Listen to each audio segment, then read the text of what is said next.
욥기 32장 11절에서 마지막 22절까지 말씀 한 절씩 교독합니다.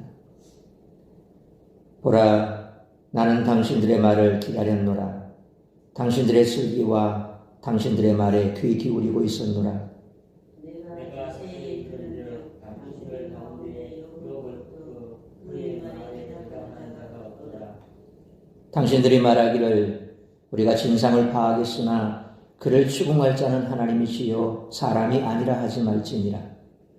그가 그에게 자기 이름을 대표하지 아니하였으니 나도 당신들의 이름으로 그에게 대답하지 아니하리라. 그들이 놀라서 다시 대답하지 못하니 할 말이 없음이었더라. 당신들이 말없이 가만히 있어서 다시 대답하지 아니하는즉 내가 어찌되고 기다리랴. 나는 내 본분대로 대답하고 나도 내 의견을 보이리라.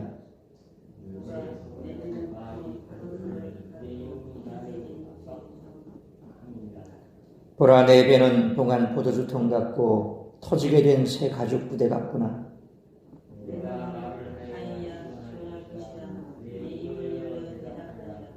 나는 결코 사람의 낯을 보지 아니하며 사람에게 영광을 돌리지 아니하리니 이는 아첨할 줄을 알지 못함이라. 만일 그리하면 나를 지으신 이가 속히 나를 데려가시리로다. 아멘.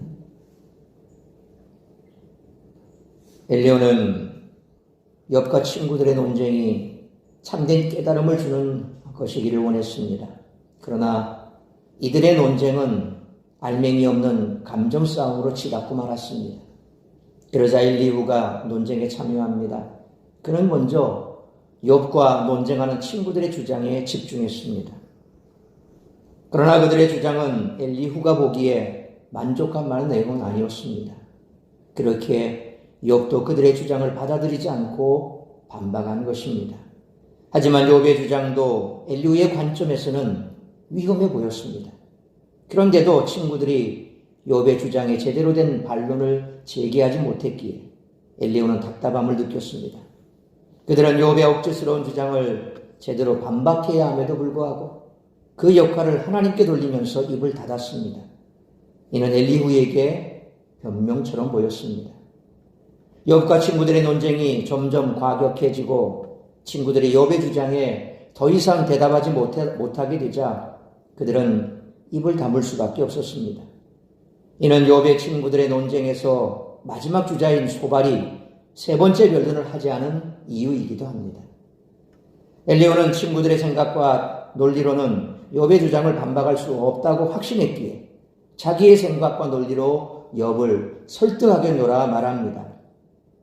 만약 자신이 계속 듣기만 하고 침묵을 유지한다면 부풀어 오른 포도주 가죽 부대처럼 터져버리게 될 것이라고 하소연합니다.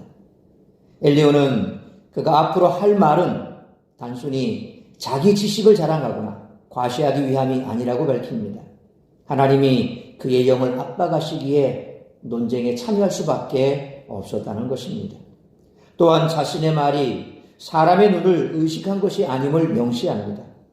새 친구들의 눈치도 보지 않을 것이며 욥을 옹호하지 않겠다는 것입니다.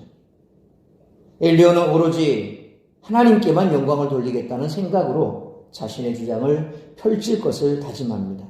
만약 사람의 눈치나 보면서 타협하려 한다면 하나님이 책망하실 것이기에 객관적이고 공정하게 하나님의 관점에서 말할 것임을 공언합니다. 이처럼 엘리야는 자신이 부득불 할 말을 해야겠다라고 선언합니다. 비록 자신이 상대적으로 연소하지만 연장자들의 어리석음을 더는 견딜 수 없기 때문이라고 밝힙니다. 따라서 이상과 같은 오늘 본문의 말씀을 통해 우리들이 깨달아야 할 것은 첫째로 11절로 14절 말씀처럼 성도는 듣기는 속히 하고 말하기는 더디해야 한다는 것입니다. 엘리야는 새 친구들을 향해 거침없이 자신의 실망감을 드러냅니다. 그는 11절로 12절 말씀처럼 나이 많은 친구들이 욥에게 슬기롭고 지혜로운 말을 해줄 것이라 생각하고 기다렸는데 욥의 질문과 대답에 타당한 대답을 하는 사람이 아무도 없었다고 결론을 내리고 있습니다. 자신들의 지혜 없음을 탓하지는 않고 13절 14절 말씀처럼 욥이 굴복하지 않으니 그를 설득하고 굴복시킬 분은 하나님밖에 없다고 핑계대고 있다고 비난합니다. 이제 자신은 새로운 논리로 욥에게 대응할 것이라고 선언합니다. 욥의 친구들의 주장에 대한 엘리후의 평가는 매우 정확합니다. 선한 사람이 복을 받고 악한 사람은 벌을 받는다는 그들의 주장은 현실적 모순을 전혀 해결하지 못했으며 논리적으로 욥을 설득하지도 못했습니다. 그런데도 자신들이 마치 하나님 편에 서 있는 것처럼 감정적으로 주장한 내용은 아무도 동의할 수 없는 결론이었습니다. 자신의 입장에서만 말하고 상대의 사정을 고려하지 않을 때 그 말이 화려하면 화려할수록 이치에 맞으면 말수록 위화감만이 조성된다는 것입니다. 상대방의 말을 들을 생각을 하지 않기 때문에 그렇죠. 듣지 않는다면 사랑이 없는 것입니다. 흔히들 우리 그리스도인들을 세상 사람들이 그냥 비하해서 하는 말이 예수쟁이, 말쟁이입니다. 예수쟁이란 말은 그 나름대로 뭔가 좀 거기에 심취해 있고 그리고 또 거기에 아주 적극적이고 또 어떻게 보면 또 그런 것에 정통한 사람이라고 표현할 수도 있을 것입니다. 왜냐하면 쟁이라고 하는 게 소위 세상 속에서도 그게 뭔가 전문가적인 그런 냄새가 나지 않습니까? 뭐 글쟁이 이러면 이제 글을 쓰는 것을 전업으로 한다든지 잘 쓴다든지 뭐 그런 의미가 되겠죠. 그래서 예수쟁이라고 하면 뭐 어떤 면에서 우리 기독교 입장에서 보면 그건 또 우리를 좋게 평가하는 말일 수도 있습니다. 그런데 그와 반대로 우리 예수 믿는 사람들을 말쟁이라고 한다면 그건 그렇게 좋은 표현은 아닌 듯 합니다. 참 말 잘하네. 너 말쟁이네. 너 예수 믿더니만 말쟁이 됐네. 뭐 이러면 말은 참 잘합니다. 그런데 상대방에게 공감해 주지 못한다는 겁니다. 옳은 말은 참 많이 합니다. 그런데 상대방의 입장을 생각해 주지 않는다는 거죠. 그래서 우리 예수 믿는 사람들에 대해서 그렇게 비하하는 것은 결코 우리 입장에서도 좋은 것은 아닙니다. 말을 많이 한다고 해서 좋은 것도 아니고 또 특히나 우리가 흔히 우리의 기준으로 우리의 잣대로 자꾸 세상 사람들을 비판하고 또 판단하고 그들에 대해서 자꾸 세속적으로 몰아가서 그들을 폄하하고 그렇게 대화를 이어간다면 세상 사람들도 우리 말을 듣기를 싫어할 겁니다. 진리는 분명히 맞습니다. 그들은 죄인이 맞습니다. 그리고 또 그들은 구원받아야 됩니다. 그러니까 그런 입장에서 그들을 구원하기 위해서 뭐 이렇게 옳은 말을 한다라고는 하지만 그럼에도 불구하고 너무 그렇게 직설적으로 얘기하면 들어주질 않는 거죠. 그들이 아무리 진리의 말을 한다 할지라도 들을 준비가 되어 있지 않다면 또 그것이 또 정확하게 그 사람의 어떤 그런 입장에 대해서 우리가 생각하지 않고 단순하게 우리 진리만 논리적으로 펴서 얘기한다면 아무리 옳은 말이라 할지라도 그들은 듣지 않을 겁니다.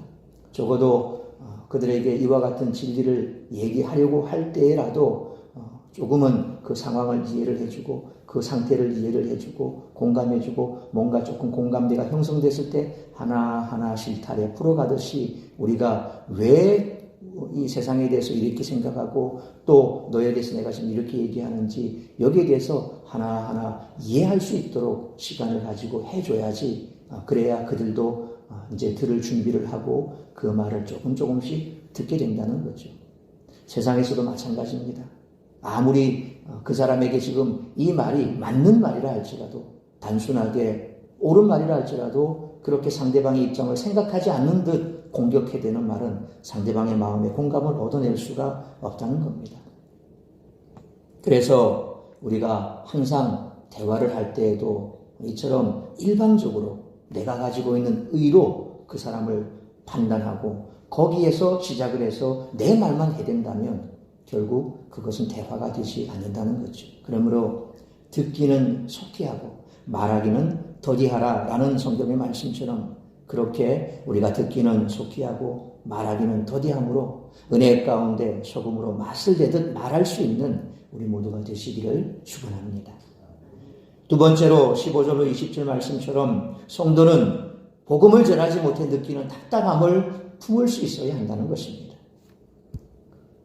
엘리후는 독백처럼 자신의 주장을 말하기 시작합니다. 16절로 18절 말씀처럼 이제 자신의 의견을 그들에게 제시하겠다라고 말합니다. 말하지 않고는 견딜 수 없을 만큼 자신 안에 해야 할 말들이 가득하기 때문입니다. 엘리후는 지금 욥의 친구들을 향한 답답한 마음과 욥에게 하고 싶은 말로 견딜 수 없는 상태라고 호소하고 있습니다. 19절로 20절 말씀처럼 사람들은 자신이 해야 할 말이나 하고 싶은 말을 하지 못할 때 힘들어합니다. 특히 자신의 의로움이나 지식을 자랑하고 싶을 때 더욱 그러하죠. 그러나 성도는 다른 것 때문에 말하지 않고는 견딜 수 없어야 합니다. 고린도전서 9장 16절에 내가 복음을 전할지라도 자랑할 것이 없으면 내가 부득불할 일임이라. 만일 복음을 전하지 아니하면 내게 화가 있을 것이로다 라는 말씀처럼 바울은 복음을 전하지 않고는 견딜 수 없다고 고백했습니다. 성도는 복음에 대해 침묵할 수 없습니다. 죽어가는 자에게 생명을 전해야 하기 때문에 그렇다는 거죠. 복음을 전하지 않는다면 죽을 것이고 복음을 전한다면 살아날 것임을 진심으로 안다면 복음을 전하지 않을 수 없다는 것입니다. 복음을 전하는 것을 참을 수 없어 답답한 마음이 바로 성도가 품어야 할 마음입니다. 논쟁을 하거나 혹은 내가 가지고 있는 그 의를 가지고 상대방의 잘못을 지적하고 싶은 그 마음이 있다 할지라도 그럴 때라도 우리가 다시 한번 기도하고 그 상황에 대해서 좀 더 하나님 앞에 묻고 그래서 그 상황에 내가 이렇게 지적했을 때 과연 그에게 정말 그가 그 말을 듣고 또 돌아올 수 있을까? 구원받을 수 있을까? 라는 부분에서는 좀 더 깊이 생각해 볼 수 있어야 됩니다. 가령 예를 들어서 모든 사람들, 많은 사람들을 상대로 해서 그렇게 예수천당 불신지옥이라고 외쳤을 때 그건 뭐 별 문제가 없죠. 그런데 특정한 사람을 향해서 죄에 대해서 논하고 또 그랬을 때 지옥에 대해서 얘기를 하고 너무 그렇게 쏴붙여버리면 거기에는 복음이 들을 만한 여지가 없지요. 물론 성령께서 그렇게 강권했을 때는 문제가 다릅니다. 왜냐하면 그럴 때는 성령의 역사가 그 가운데 있기 때문에 됩니다. 그런데 그런 것도 없이 단순히 내가 가지고 있는 그 의의 잣대로 상대방을 향해서 그렇게 쏘아붙여버린다면 결국 복음에 들어갈 길을 막을 수도 있다는 겁니다. 그래서 항상 우리의 마음속에 이와 같은 복음을 전하고 싶어하는 열정이 있는 때 그 열정을 단순하게 내가 가지고 있는 세상에 대한 비판적인 생각과 그리고 못마땅해 하는 그런 마음을 가지고 겹쳐서 그냥 쏟아낸다면 그것은 결국 복음을 위한 말씀이 아니라 내 의를 드러내는 것뿐이라는 겁니다. 교회 안에서도 마찬가지입니다. 항상 내가 가지고 있는 그 의의 잣대로 상대방을 평가하고 있다가 어느 순간에 돼서 옳거니 잘 됐다. 내 그동안 너에 대해서 이 말 하고 싶었는데 내가 기다렸었는데 기다렸다는 듯이 뭔가 쏘아붙여버리면 결국 그것은 논쟁이 되고 상대방에게는 상처가 된다는 겁니다. 항상 우리가 앞서 말씀드린 것처럼 듣기는 좋게 하되 말하기는 더디해야 됩니다. 어떤 말을 할 때 특히나 상대방에 대해서 뭔가를 조언을 하고 충고를 할 때에도 그때도 조심해야 되는 것이 그것을 인해서 상대방이 상처를 받아서 실족하게 된다면 그건 아니 한 말 못한 것이죠. 항상 우리가 감정에 치우쳤을 때는 한 바퀴 숨을 쉬는 게 좋지 않습니까? 내 감정에 복받쳤을 때는 그때 나오는 말은 아무리 상대방에게 옳은 말이라 할지라도 상대방의 잘못을 지적한 말이라 할지라도 그것은 상대방에게 도움이 되지 않는 말입니다. 그래서 늘 우리가 복음에 대한 열정도 가지고 있지만 그 복음에 대한 열정을 쏟아낼 때에도 정말 성령께서 나에게 지금 강권하시는 건지 아니면 내가 가지고 있는 내 의에 기반된 그런 말인지를 잘 판단해야 됩니다. 그래서 우리가 늘 복음을 전하지 않고는 견딜 수 없어 하는 그 바울의 마음은 가지고 있어야 하지만 오늘날 이처럼 복잡한 시대 속에서는 늘 그 마음을 성령께서 품어주시고 그 성령께서 우리에게 그것을 강권적으로 말할 수 있도록 늘 기도 가운데 우리가 준비해 있어야 된다는 겁니다. 그러므로 자신의 의를 드러내지 못해 답답함을 느끼는 것이 아니라 복음을 전하지 못해 느끼는 답답함을 품고 그것이 성령 가운데, 세상 가운데 잘 드러날 수 있도록 늘 기도 가운데 깨어있고 말씀 가운데 깨어있는 우리 모두가 되시기를 축원합니다. 세 번째로 21절로 22절 말씀처럼 고난 중에 있는 사람에게는 따뜻한 위로와 격려의 말을 할 줄 알아야 한다는 것입니다. 엘리후는 자신이 어떤 자세로 말할 것인지를 밝힙니다. 그는 21절 말씀처럼 사람의 얼굴을 보지 않고 사람에게 영광을 돌리지 않겠다라고 선언합니다. 22절 말씀처럼 욥이나 친구들의 눈치를 보거나 그들의 비유를 맞추는 발언을 하지 않겠다라는 것입니다. 엘리후의 자세는 매우 긍정적으로 보입니다. 사람에게 아첨하지 않겠다고 하니 무엇인가 올바른 말을 할 것 같은 기대감을 줍니다. 하지만 그 역시 욥의 친구들과 마찬가지로 매우 중요한 잘못을 반복하고 있습니다. 욥의 상황을 바르게 이해하거나 그를 위로할 마음이 전혀 없어 보인다는 것이죠. 어쩌면 지금 가장 필요한 것은 사람에게 영광을 돌리지 않고 아첨하지 않은 공정한 말이 아닙니다. 욥을 위로하고 격려하는 말입니다. 이후에 어떤 말이 엘리후를 통해 나올지 알 수 없지만 그의 발언도 욥을 살리는 발언이 될 수 없는 것처럼 보입니다. 그러므로 잠언 25장 11절에 경우에 합당한 말은 아로새긴 은쟁반의 금사관이라 라는 말씀처럼 고난 중에 있는 사람에게는 사람에게 영광을 돌리지 않고 아첨하지 않는 공정한 말이 아니라 따뜻한 위로와 격려의 말임을 기억하고 그런 말을 할 수 있는 우리 모두가 되시기를 축원합니다. 사랑하는 성도 여러분, 엘리후의 주장은 자신감과 의로움으로 가득 차 있습니다. 하지만 그의 태도에서 긍휼이나 사랑을 전혀 느낄 수 없다는 것은 너무도 안타까운 일입니다. 그러므로 사람의 방언과 천사의 말을 할지라도 사랑이 없으면 아무 소용이 없다는 말씀을 잊지 말고 타인을 대할 때 언제나 사랑으로 대하고 말할 수 있는 우리 모두가 되시기를 주님의 이름으로 축원합니다. 기도하겠습니다. 걸어가신 아버지 하나님, 은혜와 사랑을 감사합니다. 오늘날 이 시대 어떻게 보면 말의 홍수의 시대로 살아가고 있습니다. 휴대폰을 열어봐도 말하는 사람들 뿐입니다. 그 말을 통해서 상대방을 깎아내리고 혐오적인 발언을 서슴지 않는 것은 그것을 통해서 많은 사람들이 자신의 그 말을 들어주면 그것이 곧 경제적인 것으로 이어지기 때문에 서슴없이 말을 하는 그런 시대 속에 살아가고 있고 또 그런 말들을 우리 귀에 얼마나 많이 들려지고 듣고 있는지도 알 수 없습니다.